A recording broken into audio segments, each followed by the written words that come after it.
Hey, how's it going, guys? It's Matt Sorect, and welcome to this Castle Wars video. So earlier this week, I posed the suggestion to you guys to leave me some challenges for my future PK videos or regular Runescape videos, and I got a message from this guy named DJ Dazd saying, have you guys played Castle Wars yet in the Evolution of Combat? I actually found it more fun than the old EoC. I'm only level 157, and it's like I had a fair chance against those higher levels too. And I think what he meant to say is that he is enjoying the Castle Wars experience in the Evolution of Combat in comparison to the old game, and that he feels he has a fair shot out there on the battlefield in the new system, at least with Castle Wars.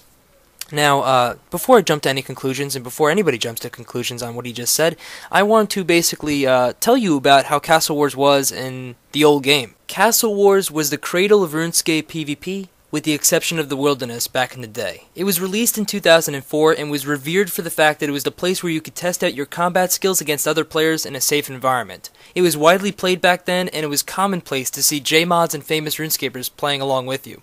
But let's get back to DJ Daz's comment. Back in 2004, you had no way of getting out of the Ice Barrage, especially in the Castle Wars. You couldn't teleport out of there, you couldn't port to another location. There was none of that in Castle Wars. So if you had an Ice Barrage on you and you had the flag, you were pretty much locked in place for 15 seconds, and you had to tank that damage, because usually there was a line of mages set up around those stepping stones trying to get you and prevent you from crossing over to capture the flag, or to return the flag over to your side. Now in RuneScape 2013, you have moves such as Freedom to get you out of snaring abilities like Ice Barrage, and then you can move freely. Although it's only one move, really you only need that one snare removal ability to get you out and get you on the right path, and that basically just propels you to try to move forward like you're seeing on screen right now, and then I can go and try to get the flag again. And that's exactly what I do. I do capture the flag twice in this game. Another thing I've noticed about games, I played about 4 or 5 games today, all of the games are high scoring and they're one-sided. There's none of this intense battle between the teams where there's only like 1 or 2 flag carries and captures in the game. It's more like 10-0, 12-0, or like 12-2 or something like that as the final score. Yeah, another thing that kind of upset me about Castle Wars in 2013 was the fact that there's a lot of people AFKing and botting for rank and for points, and that just takes away from the game experience and also the competition factor and the capture the flag factor of the game. It just really is not the same, I guess you could say, as the old game, which was more engaging because there was not really anybody botting Castle Wars. So yeah, I went to go capture the flag again, which really wasn't that much of a challenge. I really do see the potential for EoC Castle Wars. It's just that there's not enough people engaging in the activity itself.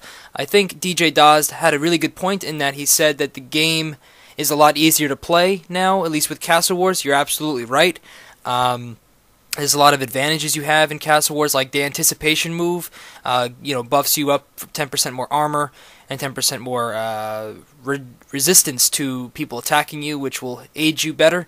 Also, on top of that, your bandages are very easy to eat. Those bandages, you can just drag the bandages onto your action bar, and you can just use a button to basically spam eat your food, and that can give you some versatility when you're running. You don't have to click. You can do 2 things at once. You could run and you can eat at the same time, which is actually not a bad thing. It's actually a good thing in this case, and I think that adds some versatility to Castle Wars. Honest review of Castle Wars as the game itself, I think there are some improvements that can be made. I think if you wean out the AFKers, add a little bit more of an incentive to use the minigame, maybe some new armor, some new, I don't really know. I'm not going to jump into Jagex's shoes on this one, but there has to be some sort of an incentive or a catch to play Castle Wars. I mean, back in the day, it was a really engaging activity. Again, you could test out your max hits there.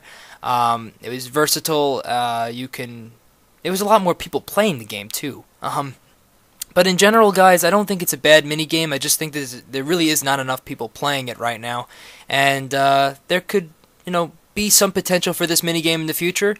And yeah, I have to agree 100% more with DJ Dazd on the point that it is easier. However, better, I don't know if it's better than the old system. Right now, the old game, the old Castle Wars minigame had a lot of great things about it.